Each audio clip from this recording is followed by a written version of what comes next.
You're tuning in to the Black Hollywood Live Network, featuring news, interviews, and commentary on all things Black Hollywood.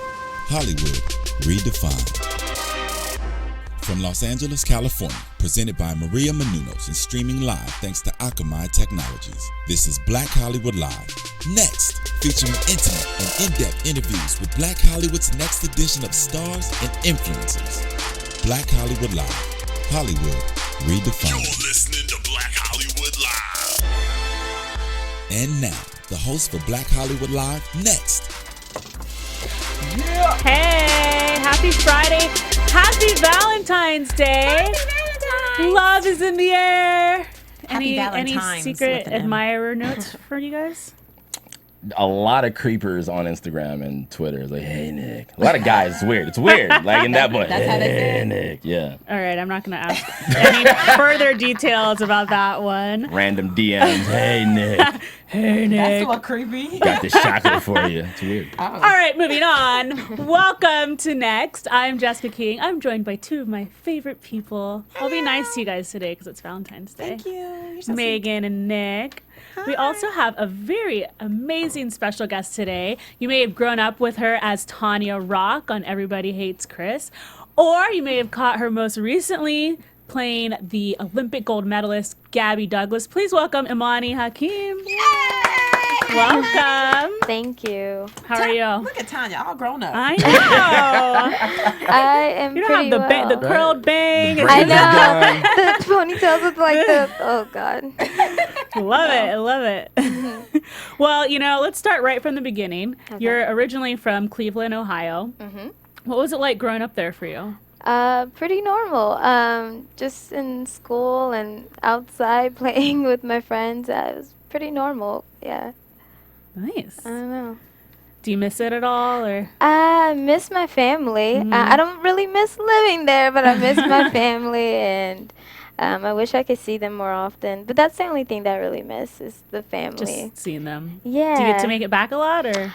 Once a year, not very often, usually around Christmas. Last year I went for Thanksgiving, so I don't get to go back as often as I would like. But it's Yeah. okay, because eventually they'll come out here and see Yeah. me. Right. Well, thank God for Skype and Yeah. FaceTime and all that Exactly. cool technology. these Exactly. days. It's not the same. I though. know, it makes life so much easier. It's just like, yeah, FaceTime on your phone. Yeah, it's virtually you're there. Yeah. I mean, if that's what you get, then take advantage of it. It's okay.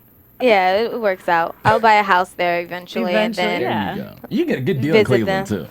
you can. Yeah. You can. They Yeah. got some big houses for not a lot of money. Are you a big Bone Thugs and Harmony fan?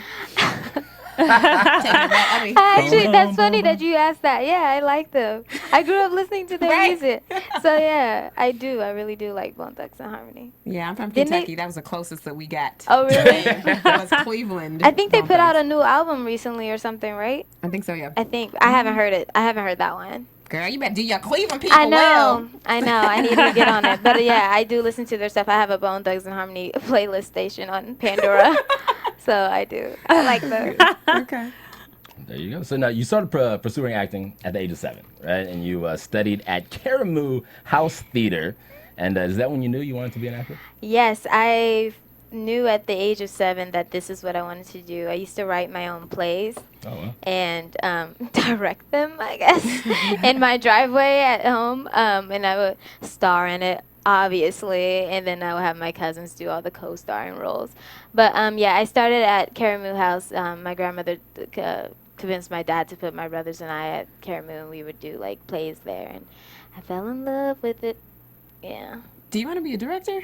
Is that in your future? I do, but I want to direct music videos. Ah. So it's a different route that I want to take because I feel like music videos, they don't really tell stories anymore. Yeah. So I want to bring that back, you know what I mean? Yeah, it's all about the twerk team. You know, we need some That's stories. it. Yeah. Lots of stories. I feel like a lot of music videos have absolutely nothing to do with the actual song. Yeah. So I kind of, I There's want to nothing bring to that back. follow along with. Yeah, so I'm just like, I want to be Imani Hakim, the director Right. of music videos. Right. So your family picked up and left from Cleveland and moved to Los Angeles, right? Yeah, my dad and I traveled by ourselves 1st in 2005 to come out here and pursue acting, and then after I booked Everybody Hates Chris, Everybody Hates Chris, then my brothers and they moved out here with us. So how does it feel to know that your family has supported you from the beginning and they continue to support you? It feels good. You need, if you're going to pursue something so huge like this, you need a very strong team behind you and support system. So my dad was definitely that person for me. He was one person who actually really believed in my ability and my talent, and so it's very important and it means a lot to me. Yeah. Oh, good. Yeah. Well, you mentioned it a little bit, but at the age of 11, you booked the role of Tonya Rock on Everybody Hates Chris. Yeah. Great show, by the way. Thank you. How did that audition come about for you? Through my manager or agent, I don't even know who it was. So we were out here, my dad and I were living in our van, trying to break into the industry, and it was getting a little rough. And we were like, okay, when's the next audition coming, you know? And then I got the call for Everybody Hates Chris. And so I went in and I auditioned for the role, and they gave me a call back right away, which isn't something that happens very often. The casting director literally chased me down the hallway to tell me to come back, you know. And so that was pretty exciting. And then, you know, did the callback and the screen test and mix and match and all of those things. And I ended up booking Everybody Hates Chris. And I found out while I was sitting in a McDonald's parking lot doing homework in our van. And I cried for like 30 minutes because I was so excited. Yeah. That's so exciting. Did you audition for Chris Rock? I did. Not the first read. I just auditioned for the casting directors, and I think the callback, Chris Rock was in the room, and the producer, Ali Leroy, and a bunch of other people. So I was just like, oh, God. It made me really nervous. But it was really exciting. Well, the show obviously had huge success. At the time, did it feel like it was a big deal, or were you kind of just like, oh, it's something new, I'm working? Yeah, it was a really big deal because it's something you dreamt about, you know what I mean? And so the fact that it was actually happening for me, I was like, oh God, I just booked a TV show. How cool is that? I'm going to be on TV. I'm going to be a star. No. It was really exciting. So yeah, it was a pretty big deal for me. Yeah. It's so cool. What was that experience like as a kid, considering how big the show got as you were on it?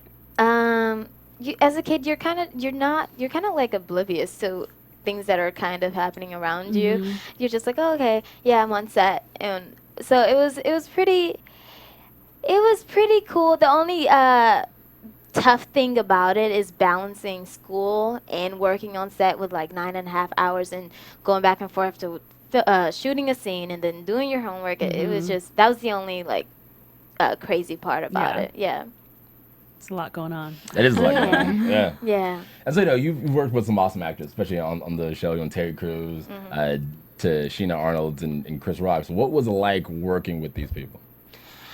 At first, I didn't really realize who I was working with. I just knew Miss Tashina from Martin and Terry Crews from a bunch of different projects. So it's like I was a bit starstruck, but I didn't really know on the scale of who I was really working with. And of course, I was familiar with Chris Rock.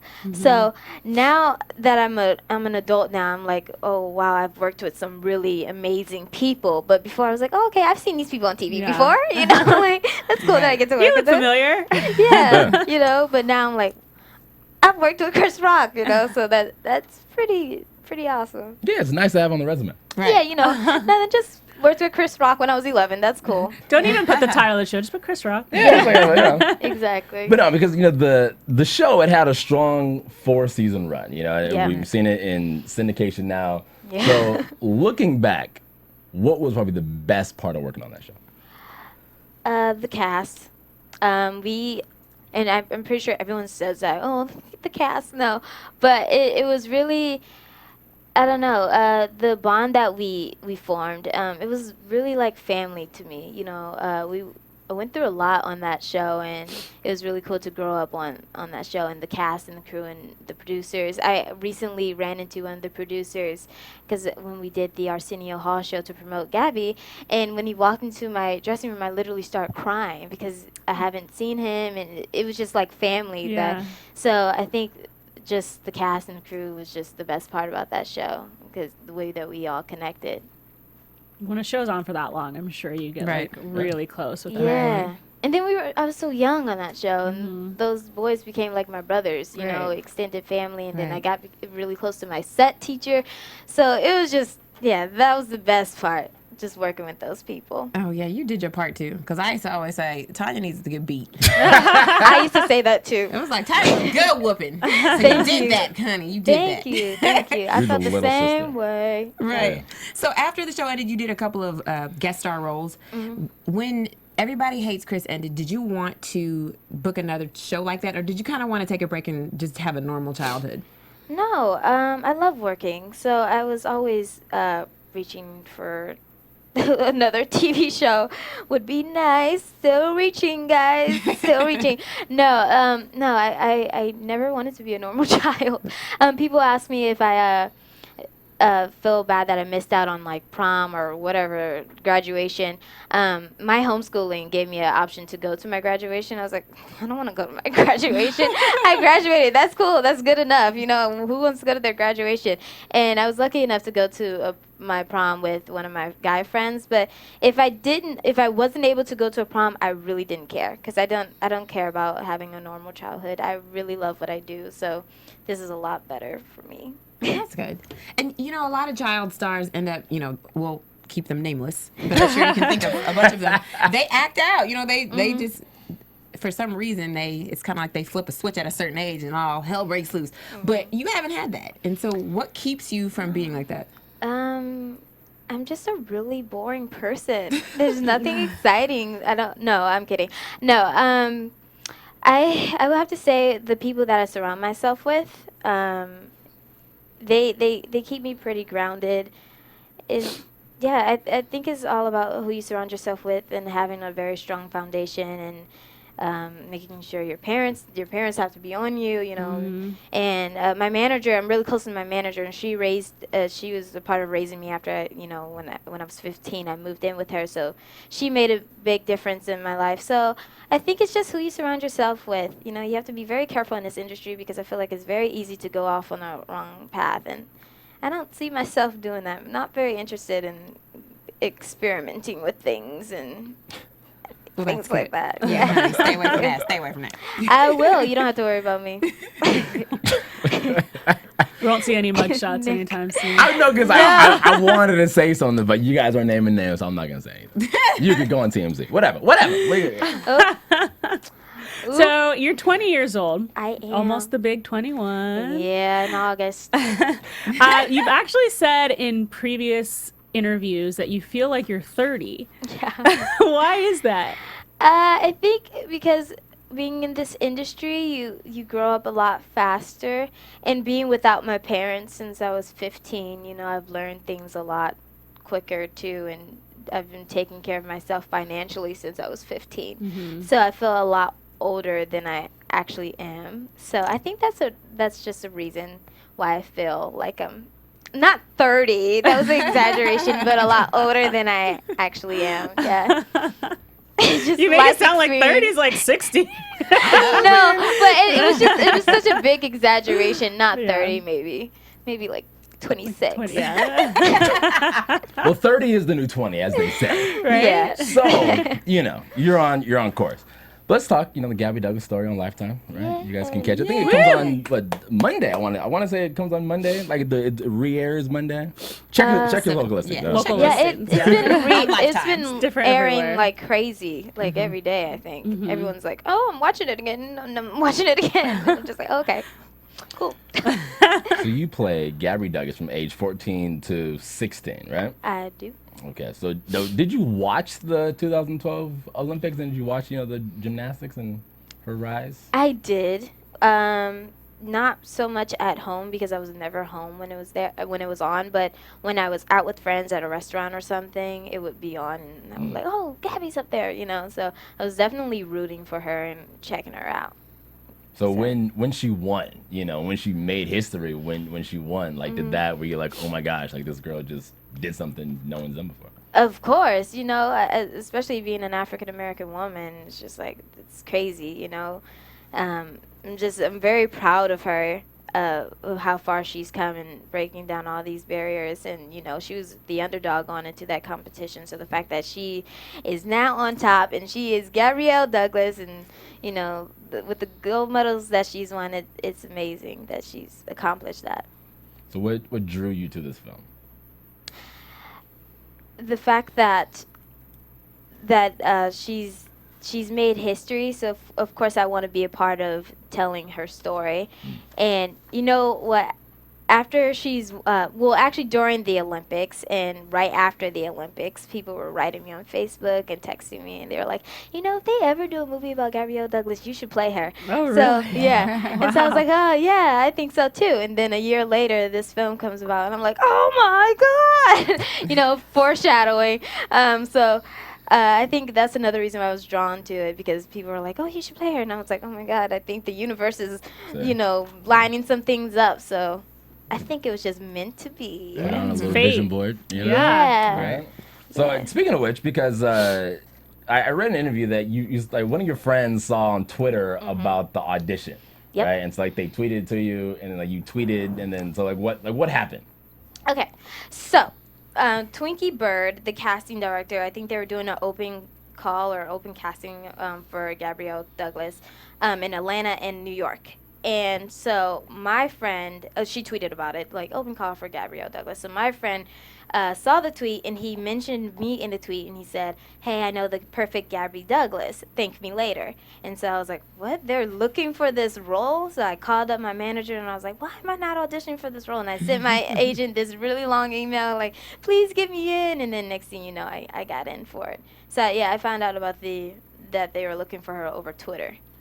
So Do you feel like social media is kind of like changing the game for how a lot of these things are getting cast? Yeah, in a very positive way, though. If that never happened, I probably wouldn't have never, I probably would have, but it helped a lot that I found out, and I got to push myself even harder. So, social media is definitely helping. It's hard to keep up, though. Right. I mean, like, thank God for your friend, because, Yeah, you're... yeah. Thank God for my friend. Yeah, did you thank your friend and you I did. gave him a cut? I did. Did you get a meal? Or like give him like 10%, 2%, No. 1%? It's funny because after I booked the role, I wanted to tell them so badly. I wanted to just send them a long text message like, thank you, but I couldn't say anything. But after it came out, and I made sure I really did thank them, because I really did appreciate them that they thought about me for that role, and which they didn't have to do that. Yeah. So that was really cool. Oh, that's good. Yeah. I want to do that for somebody. Well, we're all... Yeah, you can definitely tweet us. I am Jessica King. Yeah. And so, this was your first starring role in a movie. Yep. What did you have to do to get ready for this role? I did a lot of research. When I saw the tweet, before even getting the audition, as soon as I saw the tweet, I started Googling Gabrielle Douglas and looking up YouTube videos. So I did a lot of research and homework on her. I read her book, Grace Golden Glory. So just a lot of research. That's what I spent most of my time doing that throughout the whole auditioning process and even after booking the role. Okay, and in previous interviews, you said that you and Gabby have a similar story. You're pretty similar. Did that help you with portraying her? Definitely. When you're able to relate to something, of course, it comes off very naturally for you.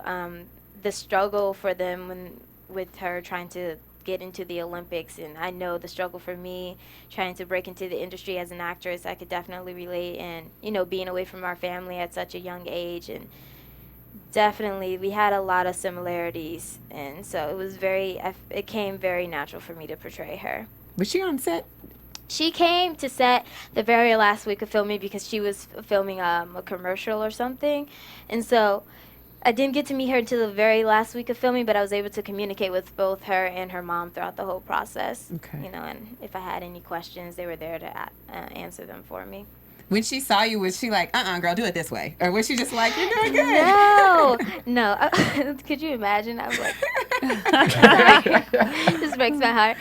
No, she did on one we were doing one of her floor routines. I think it was 2011 floor routine. So I was really nervous because she was on the side watching me, and I was like, oh my God, like what am I about to do right now? But yeah, so I did it the first take, and it was cool, you know. Right. And then she came up and she gave me some notes, and I don't remember exactly what she said, but whatever pointer she gave me made a really big difference. So Okay. she wasn't like, girl, you're not doing it right. She's like, you know, try it like this and blah blah blah, and so it helped make it. Did you better. have to know gymnastics before you did this, or is that something that? No, originally they did want someone with gymnastics and dance ability, and so when I was auditioning for the role, people were out there stretching and doing handstands, and I'm just like with my chilling. sides, like, oh, okay, my next line is, you know, but so I didn't know any gymnastics before going into this, so it made me really nervous, but they didn't worry about it because they knew that it would be something that I could pick up with choreography and stuff, because they were going to teach it to us. So we had like a week and a half to 2 weeks of learning all the choreography and like her floor routine and beam routine. So it wasn't too bad. Now, let me ask you this, though. Was it all you, or was there some stunt doubles? I wish it was all me. No, I had an amazing Triple stunt backflip. double. No, everyone thinks it's me. And so then I actually posted a picture of my stunt double and I together on the beam going over the routine. And everyone's like, I knew that wasn't you. And I was like, I wish it was. No, so I had an amazing stunt double. But I did do all the choreography. Just like the hardcore flips and stuff, there's no way I could learn that, you know. I mean, you never know. You know, you could be real, Not real the talented. right way. And you was, I wish. I know, right? Just pick it up. I got it. No. So the flips and stuff and the bars and things, my stunt double did that. Okay. When Yeah. Gabby showed up, did you have forewarning, or was it like you're doing her routine and she just shows up and you're like, No, she was. I knew she was coming. I talked to the director and he said that he told me when they were coming, so it wasn't like a surprise. Okay. Good. I don't know what I would have done if she was just right there. I was like, hey, that's Gabby. Well, you also got to work with Regina King and S. Epitha Murkison. What were some of the nuggets of wisdom that they gave you? I actually didn't get to work with Missy Patha very much. I think we only had like 2 scenes together in her. So, excuse me. So I didn't really get to work with her very much. But I think just learning and being able to talk to them, I learned a lot about the industry. We did our table read, and I got to watch them kind of make changes on the script, and I got to experience that side and make a little changes for myself and see how and kind of view it from how they view it. And being with Miss Regina, we spent a lot of time together because we had a lot of scenes together, so we got to talk just about life, you know, and she gave me a lot of insight on life and being a woman and being a woman in the industry and how she started out very young. So her and I got to connect, and I learned a lot about life with her. Can I just say I love your manners, by the way? Like Right. Miss Regina, Yeah. Miss Patha, Tashina, like- yeah. Oh, thank you. Oh, your My parents did good. my parents would. Exactly. They actually prefer me to say the last name, but a lot of people don't like that. They feel like it's too formal or something, and sometimes they don't even like when you say Miss Regina. Or I know Miss Tashina will always say, "Just call me Tashina. Just call me Tashina." I was like, I can't. It doesn't feel right. You just can't do it. Yeah, like grew up in Cleveland. That's what they told me to do. exactly. Yes. With my manager, I still call her Miss Alexander, and that's her last name. And I've known her since I was 11. Yeah, I mean, it's awesome. Even after you get really close with them, like you still keep that going. It so. feels very awkward for me to call adults by their first name. I don't feel comfortable with it. Yeah. I You're feel so you. sweet. I had to call That's everyone good. aunt and uncle, so I have like 10 Yeah. million aunts and uncles. Yeah, Just saying. yeah, it happens. That's funny. Wait, your aunt's white? So you mentioned that, you know, Gabby wasn't on set the whole time, but you were in constant contact with her throughout the film. What were some tips of advice that she gave you in terms of portraying her and being her, essentially? It wasn't necessarily like advice. It was more so just more of a background story of what they actually went through. The stuff that wasn't in the script, she gave me more insight on that, you know, the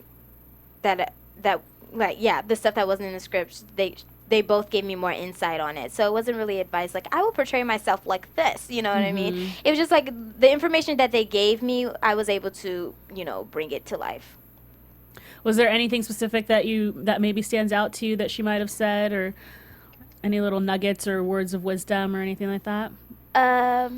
No, I think one of the things that mostly stood out to me is when we did the floor routine, that the fact that she came up there and she, corrected me on my hand poses and whatever I was doing. I think that mostly stood out to me. Why was it so important for you to play this role and tell this story?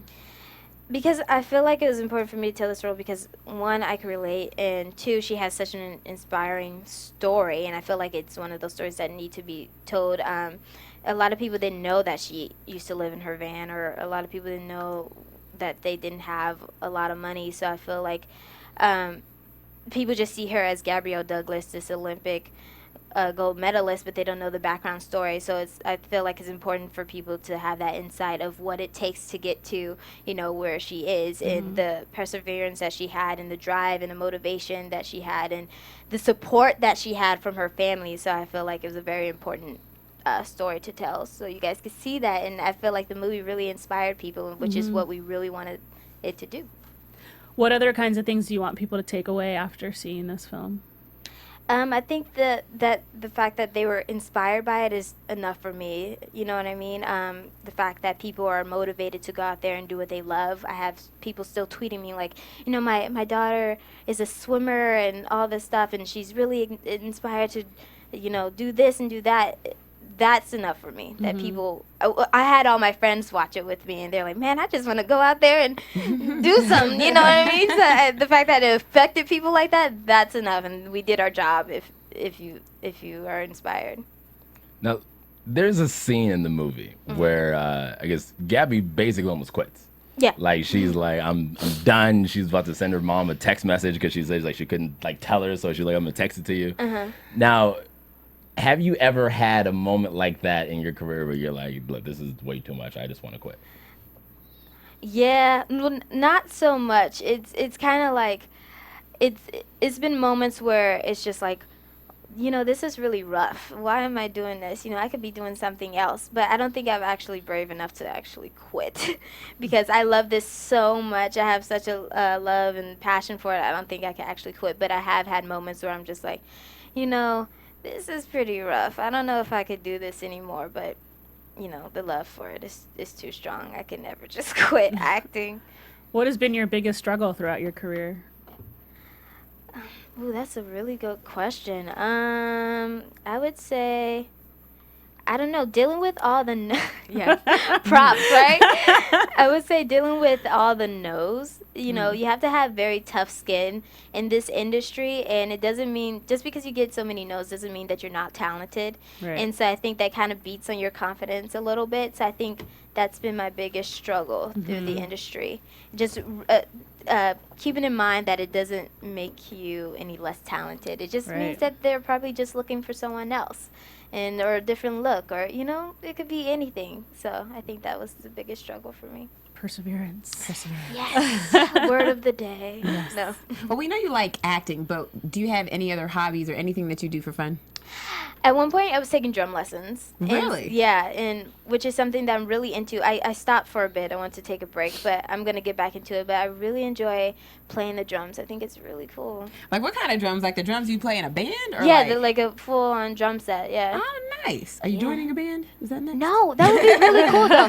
I make a joke about it with my best friend because she's a singer. And so I'm like, okay, I'm going to play the drums. You sing, I'll play. Right. Yeah, exactly. So that would be really cool to pursue something like that. Yes. And Beyonce only has females in her I know. band, Maybe I could go on tour with Beyonce one day. Oh, there you Let go. me get on the drums.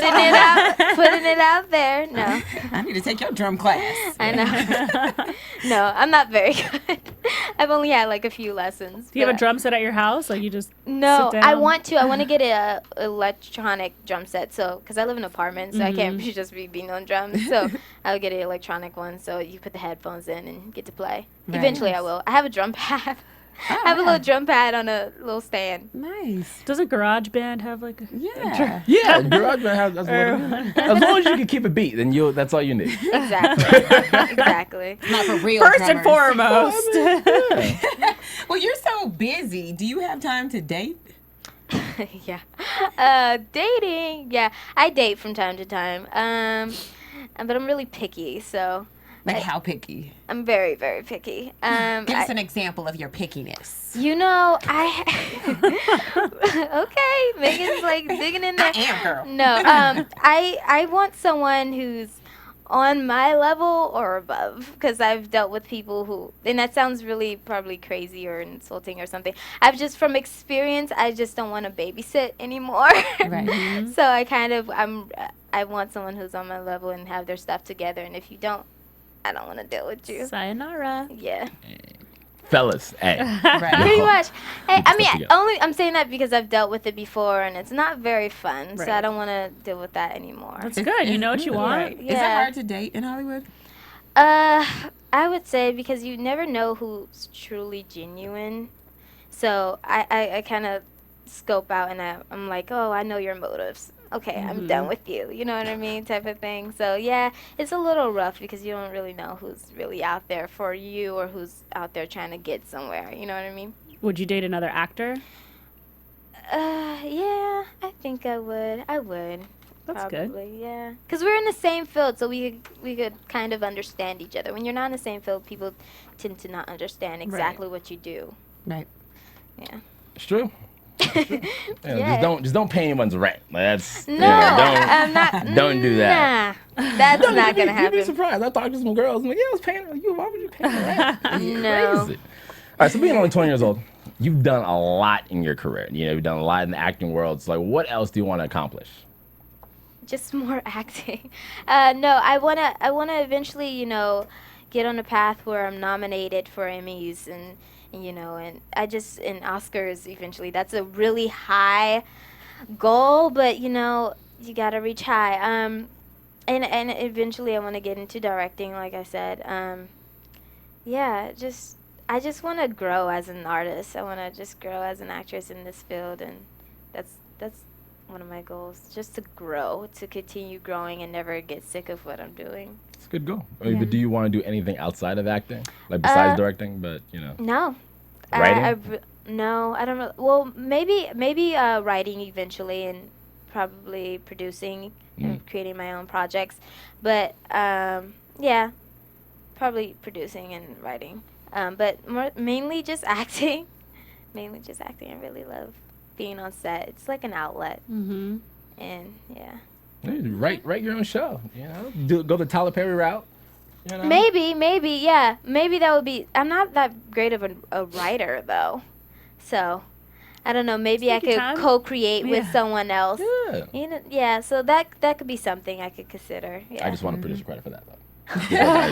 Okay. Well, before we let you go, we'd like to give you a little opportunity to kind of promote yourself and tell us what we can look forward to next. We're obviously very excited for to continue to see you on Lifetime, since it will probably be replaying for a while. Yeah. But tell us what else we can look forward to, what other projects you have going on, and what you're working on. Yeah. Right now I'm checking out different scripts and stuff, exploring what direction I want to go into. Taking my time with that, so we'll see where I land. And if you follow me on Twitter, then you'll constantly be updated with Imani Hakim is doing. So we'll see. Awesome. Well, tell us where we can find you on Twitter. Twitter.com/ANAKIH1. That's AnakiH1, and that is the same for my Instagram. And on Facebook is facebook.com/theofficial Imani Hakim. Where can we find you guys? Always on Twitter, Facebook, and Instagram at Meg Scoop, like scoop of ice cream. Yum. Find me all over the internet at the Nick Perdue. And find me on Twitter at I am Jessica King. Thank you for joining us Thank today. you guys. So much Yes. fun. So great meeting you. Now you need a whooping, Tonya. You're so silly. See you next time. From producers Maria Menounos, Kevin Undergaro, Phil Svitek, Dario Kristen, and the entire BHL staff, we would like to thank you for tuning in to the Black Hollywood Live Network. If you have questions or comments, tweet us at BHL Online or email us at info@blackhollywoodlive.com. For more exclusive content, visit blackhollywoodlive.com. This has been a presentation of the Black Hollywood Live Network. Hollywood Redefined. The views expressed here are those of the host only and do not necessarily reflect the views of BHL or its owners or principals. Thanks for watching Black Hollywood Live on YouTube. For more in-depth interviews and news, subscribe to our channel here, and be sure to share your opinion in the comment section below here. See you soon, everyone. Bye.